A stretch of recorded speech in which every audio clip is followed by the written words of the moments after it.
Olá, turma. Boa noite, tudo bem? Vamos iniciar, nossa leitura de hoje. Hoje já dia 22, 22 de abril de 2022. E vamos dar continuidade, na nossa leitura.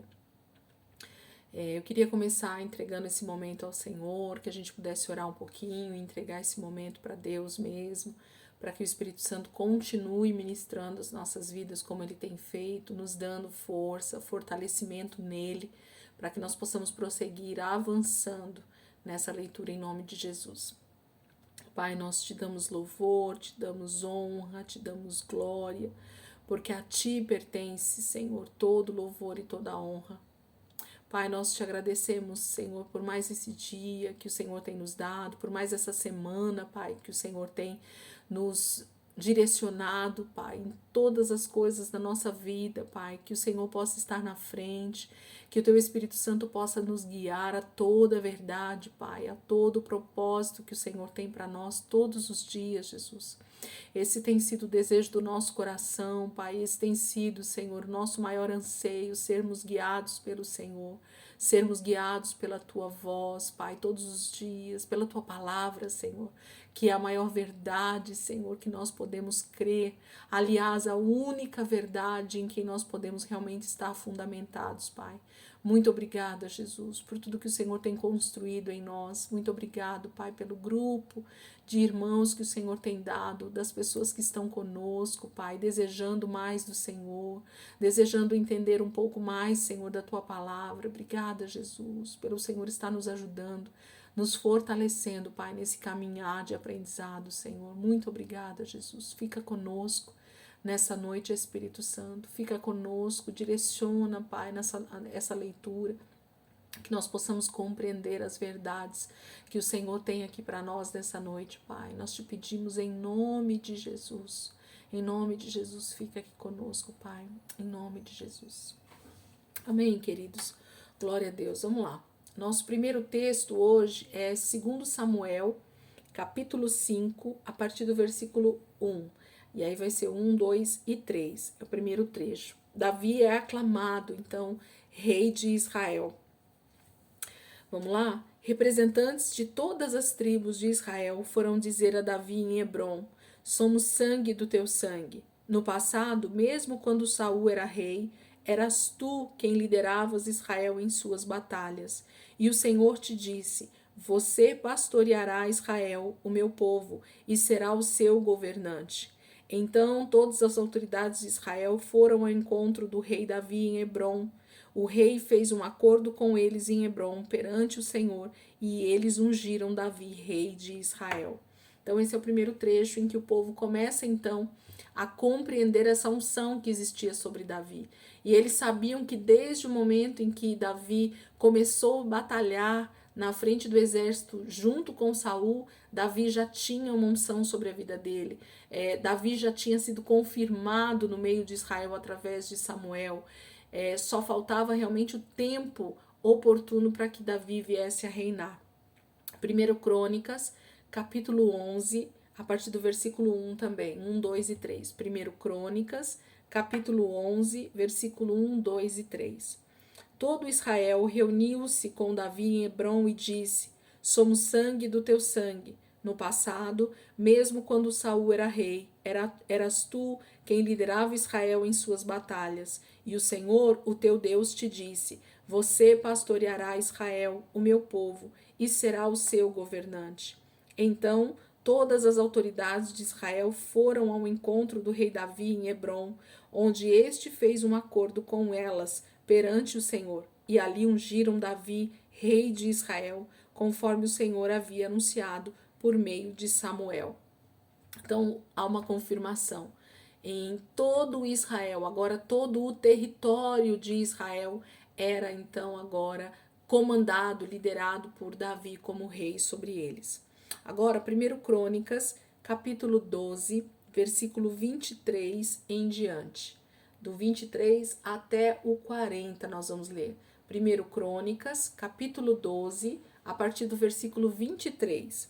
Diz assim: este é o número dos soldados armados para a guerra que vieram a Davi em Hebrom para lhe entregar o reino de Saul, conforme o Senhor tinha dito. Da tribo de Judá, 6.800 armados para a guerra, com escudo e lança. Da tribo de Simeão, 7.100 guerreiros prontos para o combate. Da tribo de Levi, 4.600, inclusive Joiada, líder da família de Arão, com 3.700 homens. E Zadok, um jovem e valente guerreiro, com 22 oficiais de sua família. Da tribo de Benjamim, parentes de Saul, 3.000, a maioria dos quais era até então fiel à família de Saul. Da tribo de Efraim, 20.800 soldados valentes, famosos em seus próprios clãs. Da metade da tribo de Manassés, 18.000 indicados por nome para fazerem Davi rei. Da tribo de Issacar, 200 chefes que sabiam como Israel deveria agir em qualquer circunstância. Comandavam todos os seus parentes. Da tribo de Zebulon, 50.000 soldados experientes, preparados para guerrear com qualquer tipo de arma, totalmente decididos a ajudar Davi. Da tribo de Naftali, 1.000 líderes com 37.000 homens armados de escudo e lanças. Da tribo de Dan, 28.600 preparados para o combate. Da tribo de Asser, 40.000 soldados experientes preparados para o combate. E do leste do Jordão, das tribos de Ruben e de Gade e da metade da tribo de Manassés, 120.000 completamente armados. Todos esses eram homens de combate e se apresentaram voluntariamente para servir nas fileiras. Vieram a Hebrom totalmente decididos a fazer de Davi rei sobre todo Israel. E todos os outros israelitas tinham esse mesmo propósito. Ficaram com Davi 3 dias, comendo e bebendo, pois as suas famílias haviam fornecido provisões para eles. Os habitantes das tribos vizinhas e também de lugares distantes, como Issacar, Zebulon e Naftali, trouxeram-lhes muitas provisões em jumentos, camelos, mulas e bois. Havia grande fartura de suprimentos: farinha, bolos de figo, bolos de uva passas, vinho, azeite, bois e ovelhas, pois havia grande alegria em Israel.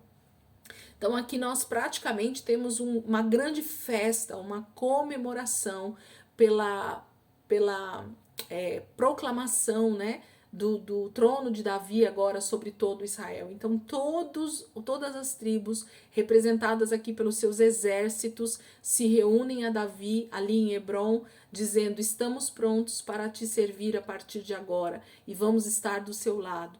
E eles festejaram durante 3 dias, com todo o suprimento necessário para essa quantidade de homens que estavam ali, fora as pessoas que já habitavam em Hebrom, ok? Vamos lá.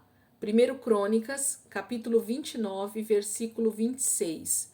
1 Crônicas 29, 26. É um versículo só. Davi, filho de Jessé, reinou sobre todo Israel. Então é uma confirmação disso, né? Agora a gente volta para 2 Samuel, capítulo 5, versículo 5. 2 Samuel, capítulo 5, versículo 5. Em Hebrom reinou sobre Judá 7 anos e meio, e em Jerusalém reinou sobre todo Israel e Judá 33 anos. Então, praticamente foram 40 anos e meio, né, do reinado de Davi. 7 anos e meio ele reinou só sobre o território de Judá, e depois, então, de 3 anos e meio, não é isso? 7 anos e meio, perdão, é que ele, então, passa a reinar todo Israel por mais 33 anos. Ok? Agora nós vamos ler um salmo, Salmo 58, a partir do versículo 1. Nós vamos ler o Salmo 58, depois o 93, depois o 95. Provavelmente vai falar desse momento da proclamação de Davi como rei. Salmo 58. Será que vocês, poderosos, falam de fato com justiça? Será que vocês, homens, julgam retamente? Não.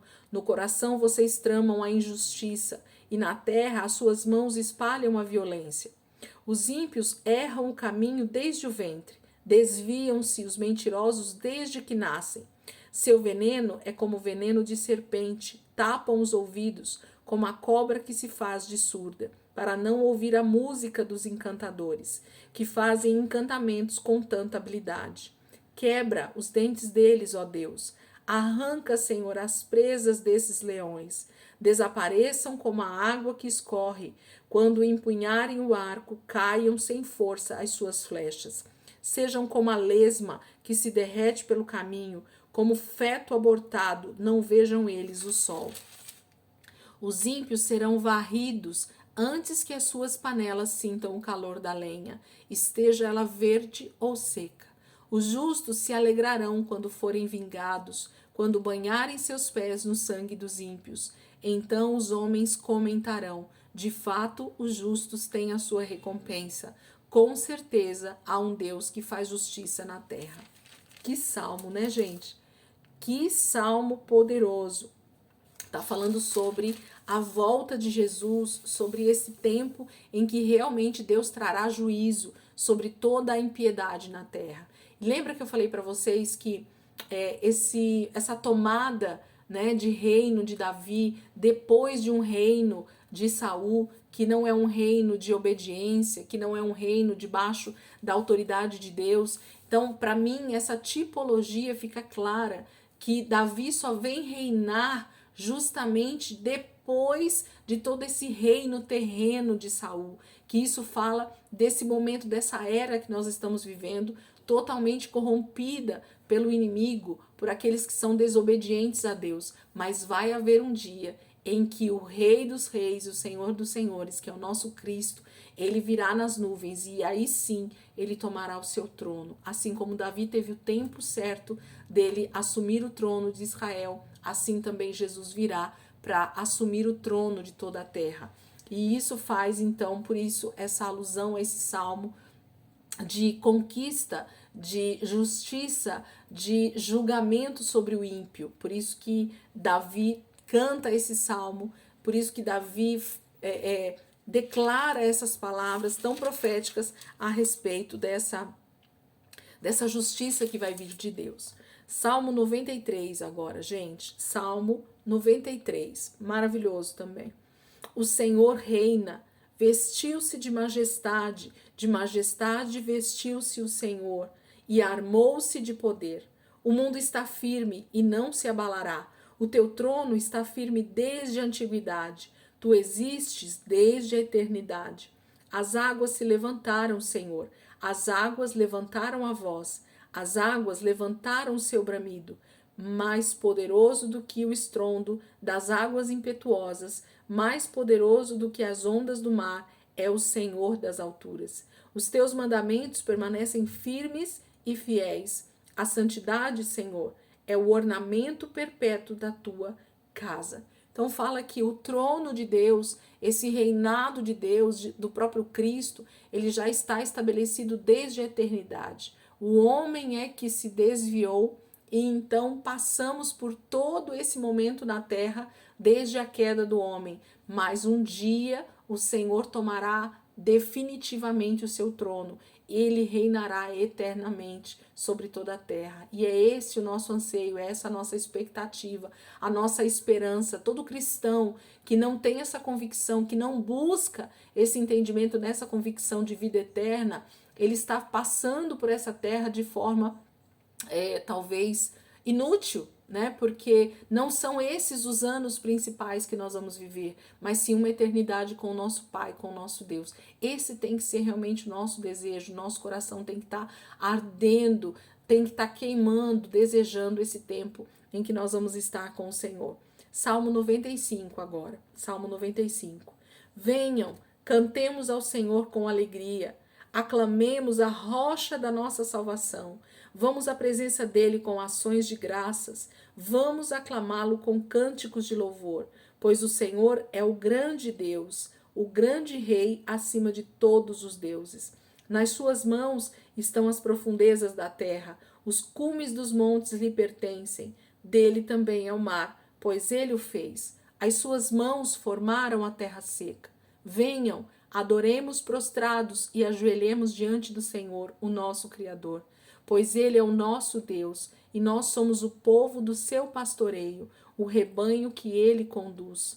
Hoje, se vocês ouvirem a sua voz, não endureçam o coração, como em Meribá, como aquele dia em Massá, no deserto, onde os seus antepassados me tentaram, pondo-me à prova, apesar de terem visto o que eu fiz.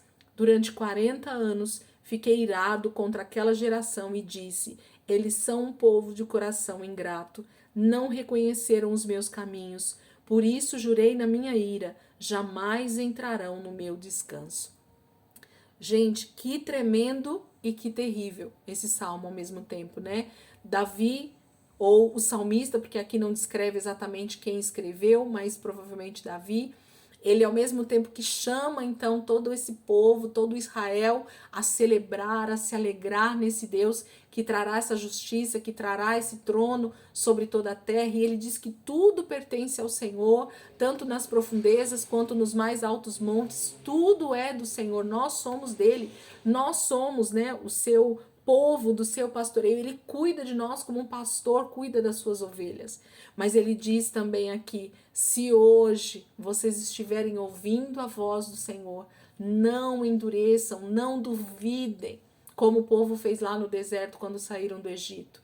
E por causa dessa dureza de coração, por causa dessa falta de humildade, de arrependimento, eles pereceram, eles serão julgados pela falta de arrependimento, pela falta de submissão, pela falta de obediência.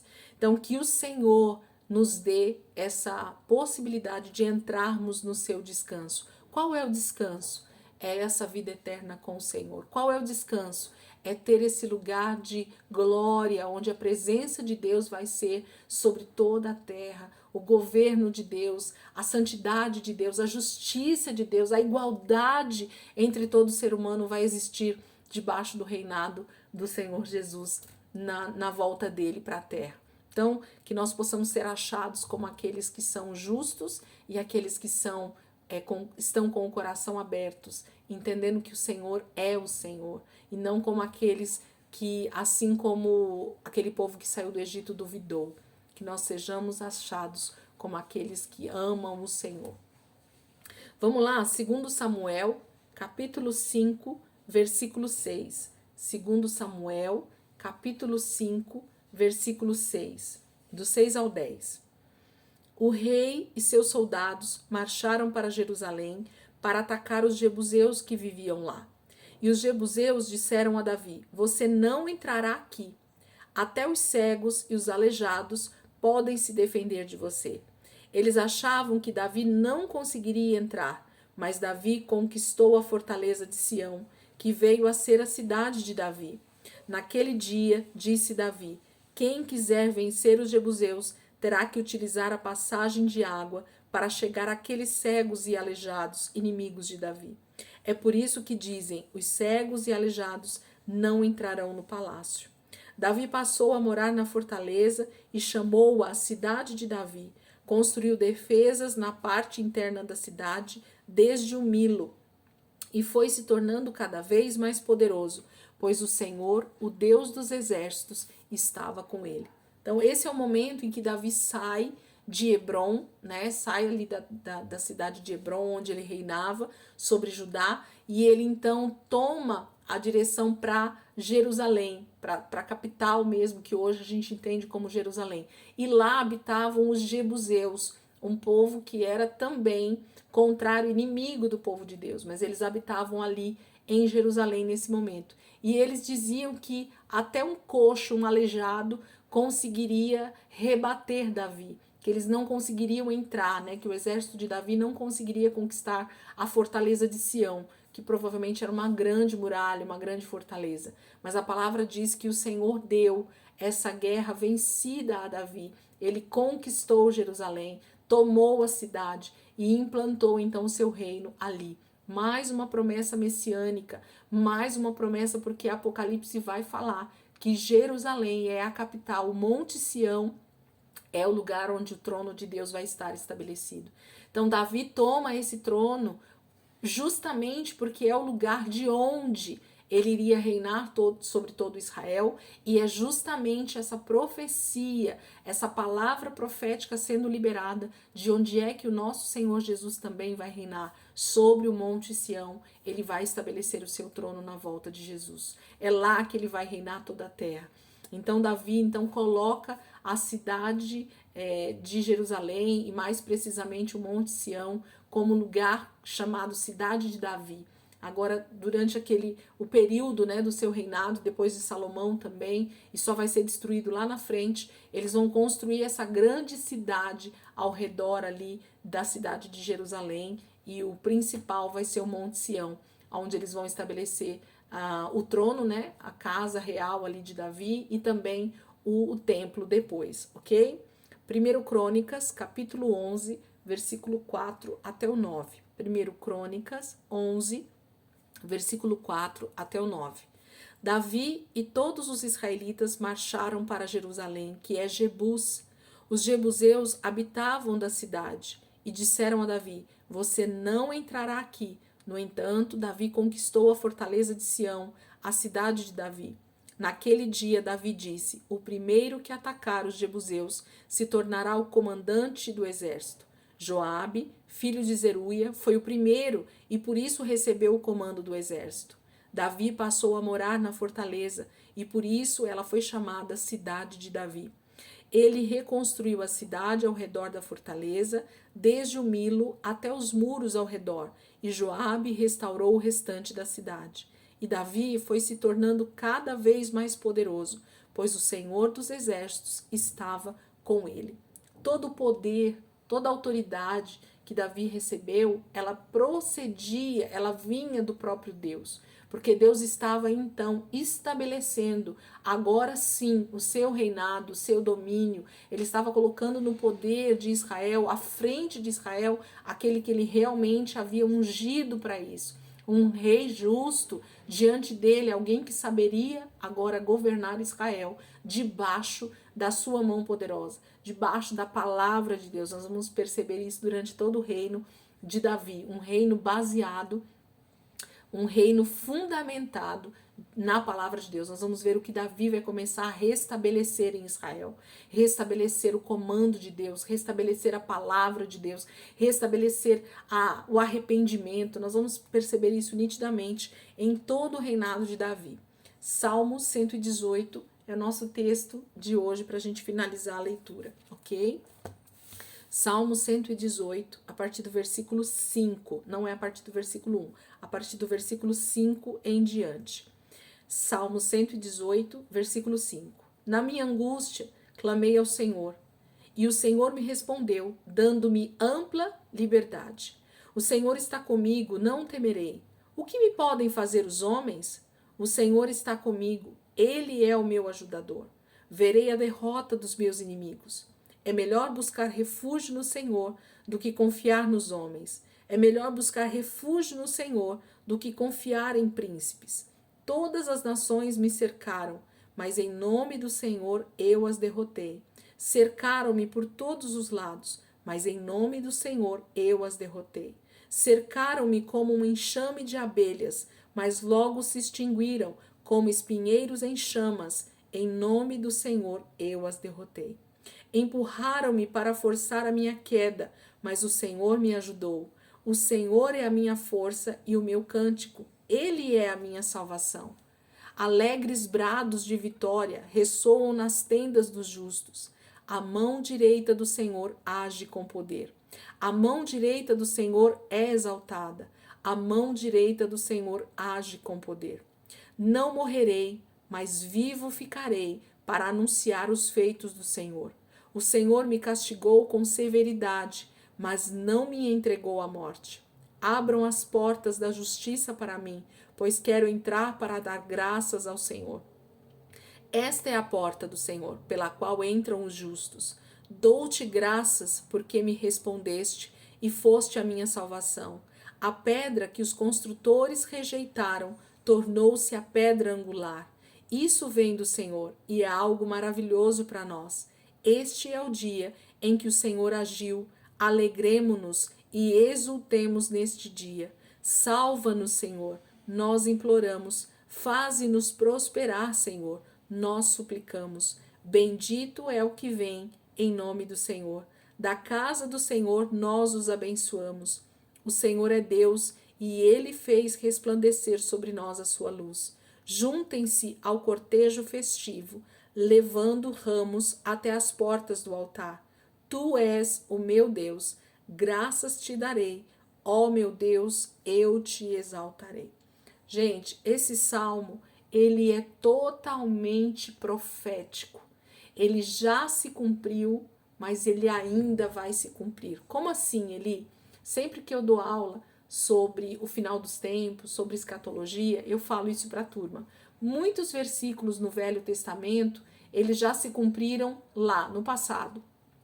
Mas muitos deles também ainda vão se cumprir. Como que é isso? Tudo isso que nós acabamos de ler aqui já aconteceu quando Davi profetiza essa entrada dele, né, em Jerusalém, a tomada do território, o estabelecimento do reino de Davi, tudo isso acontece. Ele exulta ao Senhor, ele engrandece ao Senhor, ele canta esse cântico ao Senhor, ele exalta ao Senhor com isso. Mas quando é que isso também acontece? Justamente quando Cristo também entra na cidade pelas portas, aclamado por todo o povo, dizendo que ele é aquele que vem em nome do Senhor.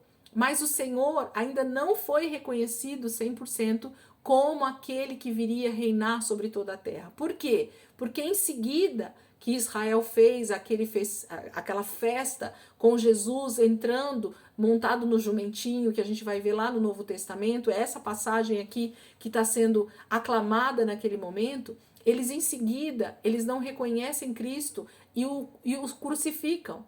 Então, na verdade, foi uma tentativa profética que acontece naquele momento. Não sei se é nem essa palavra que eu deveria usar, mas ali naquele momento, profeticamente, Jesus é aclamado sim rei sobre Israel, mas ainda não era o tempo certo, ainda não era o tempo exato que Deus tinha, aquele ainda era só o início desse reconhecimento profético a respeito de Cristo, do Messias, desse rei que vai vir reinar sobre Israel, porque ele não tomou o trono. Ainda que eles tenham aclamado Jesus naquele momento, ao invés do trono, lhe deram uma cruz. Então, em que momento vão dar o trono para ele? Quando novamente, agora sim, quando Jesus estiver para vir nas nuvens, novamente Israel vai gritar: Maranata, ora vem Senhor Jesus. Nós vamos ver isso lá em Apocalipse, quando a gente estiver lendo.